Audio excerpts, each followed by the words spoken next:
سبور. مرحبا بكم الناس الكل، مرحبا كل مستمعينا بطبيعه الحال. مرحبا زاد بعلي الطرابلسي زميلنا متواجد معنا حاليا في استوديو كاب اف ام، كيف نبيل بن عيسى المخرج نتاعنا. كما تعرفوا بالطبيعه حكايه وجود اسم الترجي الرياضي التونسي في الكتاب الاسود بالطبيعه لرئيس الجمهوريه المؤقت المنصف المرزوقي. بالطبيعه يعني الحكايه ذي اللي اثارت ضجه كبيره برشا خاصه في الاوساط الرياضيه في تونس، خاصه بين الجماهير الرياضيه، جماهير الترجي الرياضي التونسي، على اعتبار شافوه فما ماس من اسم موهبه وعراقه الترجي الرياضي التونسي بطبيعه الحال باش يلقاو اسم الفريق نتاعهم. يعني في تاريخ 1 نوفمبر 2001 جمعيه الترجي الرياضي التونسي الهيئه المديره نداء لمواصله المشوار، بالطبيعه مواصله المشوار مع الرئيس المخلوع. هذا فيما يخص بالطبيعه يعني الحكايه اللي جات بالنسبه لجماهير الترجي الرياضي التونسي، واللي اثارت كما قلت بوليميك كبيره برشا، ضجه كبيره برشا، لونه برشا اسماء رياضيه موجوده، لكن بالطبيعه كانت مجرد اسماء، لكن المره هذه جات مع هيئه كامله الترجي الرياضي التونسي واسم الترجي الرياضي التونسي. على كل حال باش نحاولوا اكيد نوضحوا في خصوص النقطه هذه، في خصوص تواجد اسم الترجي الرياضي التونسي في الكتاب الاسود بتاريخ 1 نوفمبر 2001 نداء لمواصله المشوار مع الرئيس السابق للترجي الرياضي التونسي سيد سليم شيبوب. سيد سليم مرحبا بك. اهلا وسهلا، مرحبا بك. مرحبا بك. دونك الاكيد اسم الترجي الرياضي التونسي في الكتاب الاسود نلقوه اليوم. يعني في خصوص النقطه دي اكيد التعليق نتاعك، خاصه وانه الفتره هذه تزامنت بالطبيعه مع فتره رئاستك للترجي الرياضي التونسي. والله انا نستغرب برشا، ما ثماش حاجه سريه قمنا بها وقت اللي ناشدنا ولا طلبنا من رئيس الدوله باش يواصل المشوار. ماناش الفريق الوحيد وماناش اللي بادرنا. لو ترجعوا للتاريخ والصحافه موجوده، احنا يمكن اخر الفرق اللي امضات على هذا. نجم نقول للخيان الكل انه راهو في 89 النوادي التونسيه الكل لعبت بوبليسيتي معناها على المريول نتاع النادي نساندوا بن علي. في 2009 النوادي الكل ساندت بن علي وما ثم حتى حد كان يقول علاش، لان الجمعيات الرياضيه احنا ماناش نعملوا في السياسه، والطريقه معروفه. يبدا فريق يطلبوا من فريق باش يعمل المسانده هذه، وانا ضد على خاطر احنا نوادي رياضيه في الاصل معناش يدخل، لكن مانيش مستعد انا باش نعصف معناها بمصالح جمعيتي ونجي نتعرض ولا كذا. تجيك وثيقه من الوالي ولا تجيك وثيقه من وزاره الشباب والرياضه ترجع عليها وتعديها، ما ثم حتى شيء سري. احنا كنا الشيء هذا عملناه على الصحافه، فهمتني؟ لكن الترجي ما هو الفريق الوحيد، ما يسميه ولا الاشياء يعني بالمسميات نتاعها. حكيت كون الترجي مش الفريق الوحيد، فما فرق اخرى، لكن بطبيعه الحال في الكتاب الاسود بالنسبه هذا الاكيد نلقاو كان اسم الترجي الرياضي التونسي في خصوص النقطه. علاش عملوا الترجي فقط؟ انا نستغرب اول شيء هذا مس من الترجي، وانا ما ننصح حتى حد معناها باش يطاول على الجمعيات الرياضيه، لان الجمعيات الرياضيه اليوم عندها جماهير كبيره، والجماهير الرياضيه هذه معناها ما تجيش تصفق معناها باش تاخذ كسكروت، بالعكس هي اللي تجي تصرف وهي اللي كذا، فبالتالي مش مستعده باش تسلم في مصالحها وتسلم معناها في هيبتها وفي هيبه النادي نتاعها اذا النادي هذا تمس بالطريقه اللي احنا شفناها. لكن انا استغرب في المداخله نتاع البارح، واني انا دخلت للترجي واستعملت اسم الترجي باش نتقرب من عائله. انا عائله، انا هي العائله اللي نحب نتقرب منها. انا عمري ما ساومت اول حاجه في حق الترجي، وانا كنت دائما في الخط الاول. والترجي معناها قلعه نتاع نضال من اول يوم معناها تبنات الى يومنا هذا والى يوم يبعثون. كل الناس معناها زايله وفريق الترجي باقي. فريق الترجي معناها فريق وطني وفريق عريق، ويقدم في خدمات للرياضه، ويقدم في لاعبين للمنتخبات، ويساهم في رفع الرايه التونسيه. ما يهمناش شكون رئيس دوله، ما يهمناش شكون حزب حاكم، احنا الترجي كي نلعبوا برايه تونس وباسم تونس. فانا في اعتقادي ارجوكم يعني ارجو السياسيين التجاذبات هذه السياسيه قاعدين نشوفوا فيها. احنا ننتظروا معناها في حكومه، احنا ننتظروا في وحده وحدة صف وطنية، ننتظروا في عدالة انتقالية، ننتظروا في قوانين معناها تشجع الاستثمار وتنقص من البطالة. نخرجوا اليوم معناها بحاجة تفرق الشعب التونسي وتمس معناها وتسلب الناس وتمس من سمعتهم، فهمتني؟ وهذا انا معناها ماهوش نعتبر انه ماهوش في وقته. اول حاجه عمره ما كان في وقته معناها السلب وكذا، وفي نفس الوقت معناها نشوف انه ثم عمليه، ولو انا ما نامنش بالمؤامره وما سميتش مؤامره، لكن ثم استدراج لجمهور الترجي في اشياء جمهور الترجي معناها ما يقرا لهاش حساب. هي كيفاش معناها استدراج لجمهور الترجي؟ لكن احنا كي نحكيو على الموجود في الكتاب يحكي على فتره تسليم شبوب بالاساس، يعني ما جاش ربما الفتره نقول قبل او الفتره من بعد 1 نوفمبر 2001. علاش الاسباب كونه يعني نحكيو هنا على تواجد وقت تسليم شبوب في رئاسه الترجي الرياضي التونسي؟ الترجي مش ساند بن علي في 2009. هاكا حاطين الصور اليوم نتاع الملاعبيه في باب سويق، ساند الترجي، فهمتني يا اخي؟ معناها رئيس الترجي عنده رغبه ولا من تلقى نفسه ساند؟ ما قالوا له. وشكون الرئيس اللي باش يجي للحكومه ولا باش يجي للدوله يقولها لا؟ ثم هذا ثماش. لا هذا مفهوم بطبيعه الحال سيد سليم، يعني في خصوص النقطه هذه باهي. لكن علاش قلت الفتره بالذات حسب التعليق نتاعك؟ علاش ربما تواجد فتره تسليم شبوب بالذات، يعني فتره 1 نوفمبر 2001 يا لندراو؟ حكيت بكري على نظريه المؤامره، يعني ما نعرفش في خصوص النقطه هذه المؤامره، يا فما مؤامره تحاك ضد سليم شبوب او ضد الترجي الرياضي التونسي او كيفاش معناها؟ انا معناها قلت لك انا ما نؤمنش معناها بالمؤامره. تبقى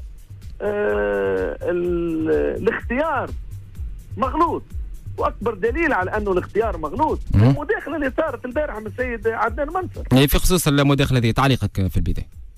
شو نقول لك مداخله؟ نقول انا ما نحبش راني نزج بنفسي، انا ما نحبش جمهور الترجي يتم استدراجه، انا بيدي راني ما نحبش استدرج في اشياء اللي انا اليوم بعيد على تونس وما نجمش ندافع على نفسي.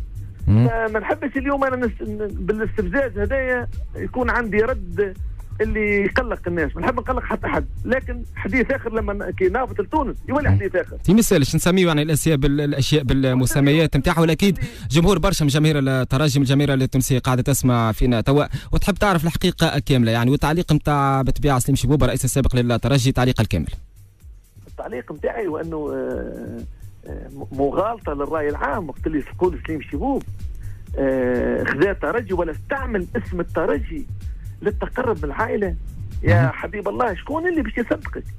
سليم شبوب مولود في الترجي، سليم شبوب لعب في الترجي، وسليم شبوب كان قائد فريق في الترجي، وسليم شبوب كان لاعب دولي وحرز على القاب مع المنتخب التونسي وحرز على القاب مع الترجي. انا نستعمل الترجي البروباغندا بتاع النظام، وين ريتوها؟ وين ريتوني انا معناها على مدى 17 عام في الترجي؟ عملت بروباغندا للنظام، عملت بروباغندا لتونس، ومشينا باسم الترجي ولعبنا في افريقيا، ومشينا مع المنتخبات نتاعنا ولعبنا باسم تونس ولعبنا في عالم تونس.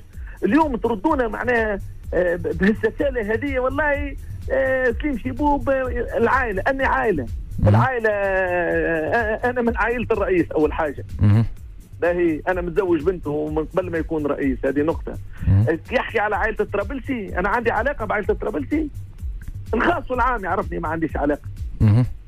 فهمتي؟ كان من الاجدر ان تقول الجمعيات الرياضيه ساندت بن علي، على راسي وعيني، هم ما ننكروش سندنا بن علي، سندنا بن علي كجمعيات رياضيه، لكن ما كانش عندنا نوتر شوا، ما عندناش حل ثاني.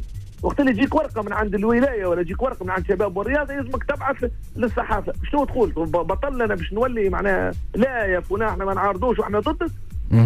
لكن الترجي عمره ما كان بروباغندا، الترجي بروباغندا للون الاحمر والاصفر، لا قبله ولا بعده. فهمتني؟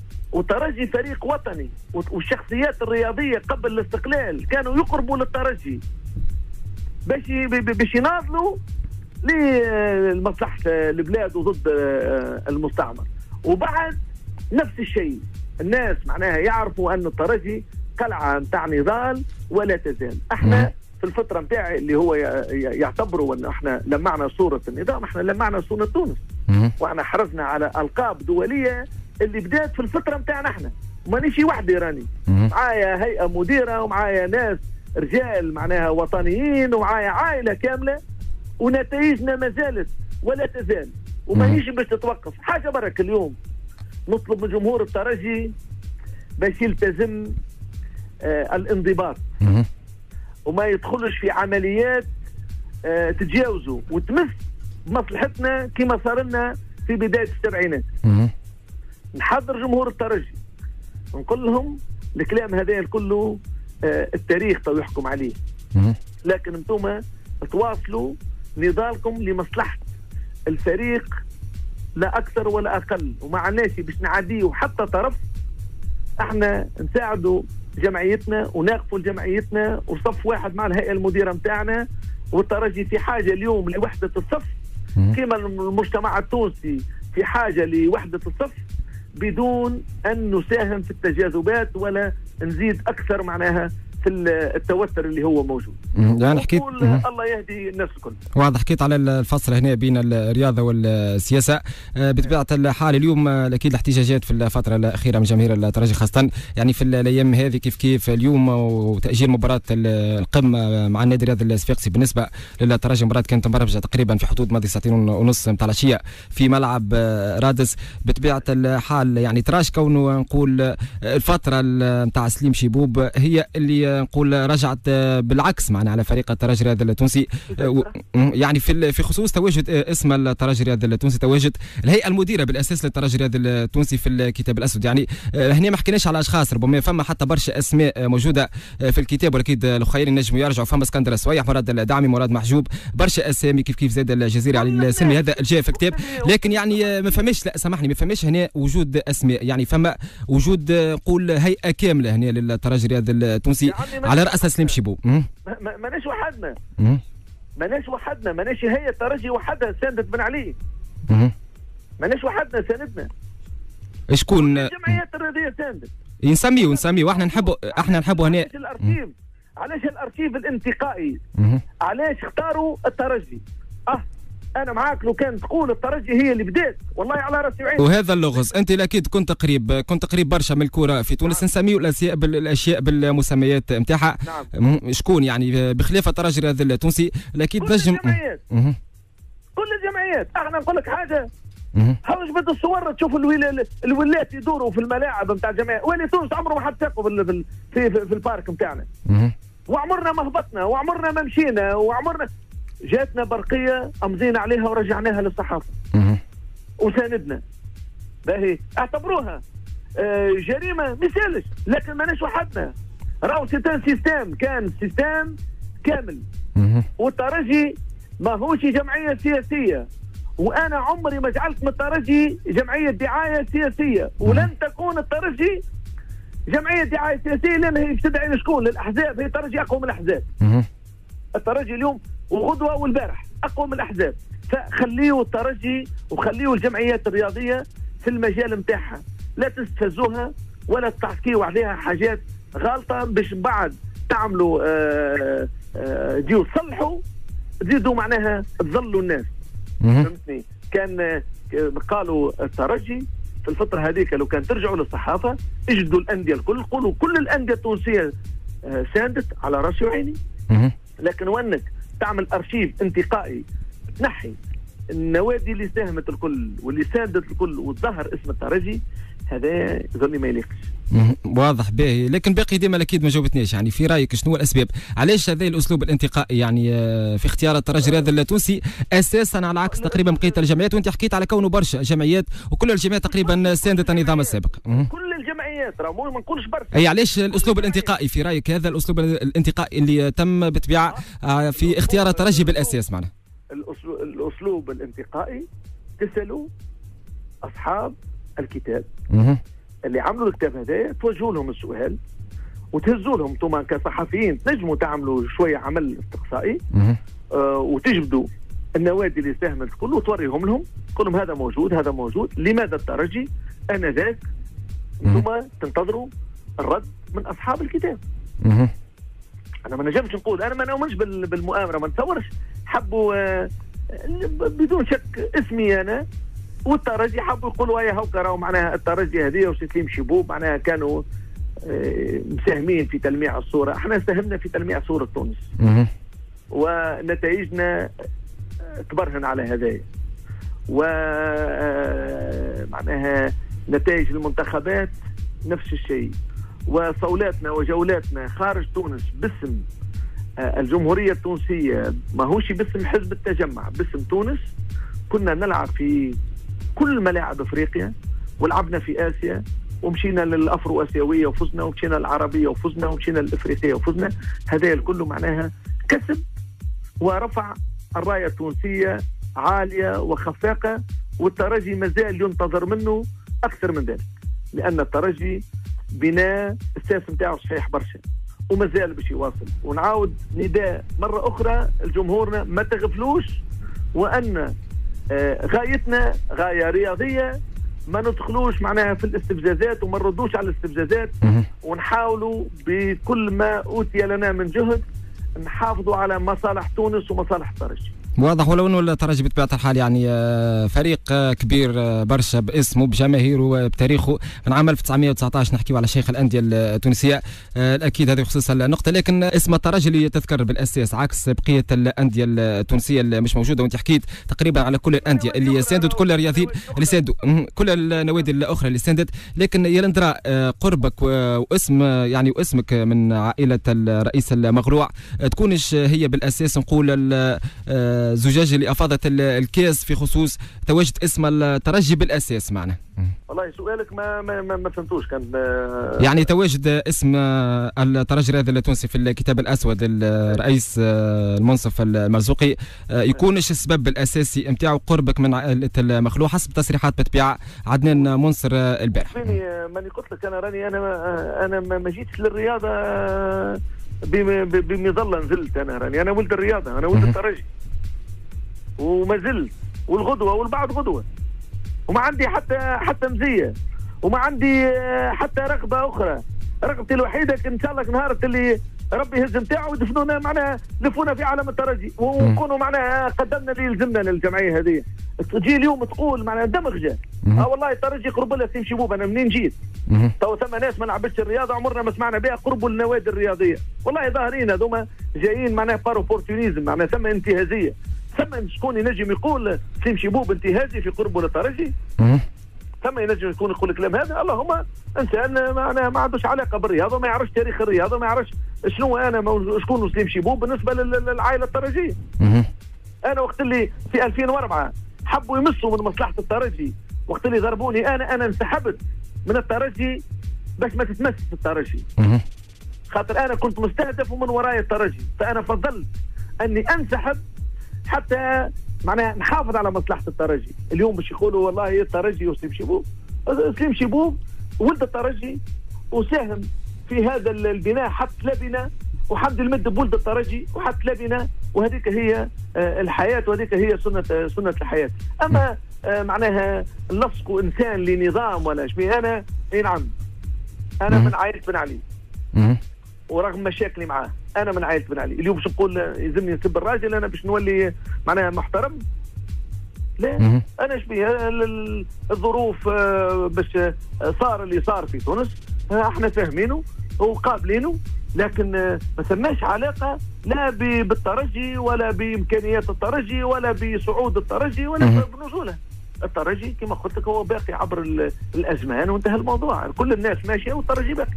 واضح. بهذا بخصوص نقطة الترجي الرياضي التونسي، تواجد ديما نحكيو على النقطة هذه، تواجد اسم الترجي يا لندرا، خاصة انه برشا رياضيين، برشا ناس، برشا حتى مؤرخين في الرياضة كي يحكيو على الفترة نتاع سليم شبوب حكيو ربما على استغلال النفوذ من سليم شبوب. يا لندرا تشوفش كونه استغلال النفوذ هذا اذا كان توجد بطبيعة الحال من خلال سليم شبوب هو زاد سبب في تواجد اسم الترجي؟ الحقيقة ها تو نحكيو الحقيقة، ما تحبوا الحقيقة؟ لا حقيقة هاي ما هو بعد انهيار النظام، ما هو التلفزة مشات وجابت كل الحكام وقالوا لهم شكون كان يسلط عليكم في ضغوطات. ذكرت اسم سليم شبوب؟ ما ذكرش. هاو كان عندكم في التلفزة موجود، هاو رؤساء الأندية تتكلم، هاو اعطينا الماتش الفريق الفلاني وضغطوا علينا في الماتش الفلاني وكذا.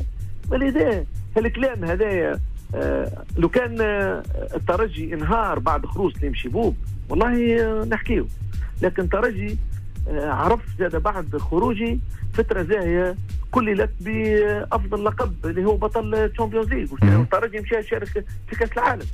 يعني الفريق اللي كنت نلعب يلعب في الترجي في فترتي انا يعني فريق كرتوني، يعني كنسمي لك انا شكري الواعر يعني حارس كرتوني، كيسمي لك ماليتولي معناها لاعب كرتوني، كيسمي لك بالرخيصه وسمي لك الحمروني وعبد القادر بالحسن والمحجوبي وخالد بن يحيى وتوفيق الهيشري، هذوما كلهم ما يستحقوش باش يكونوا ابطال.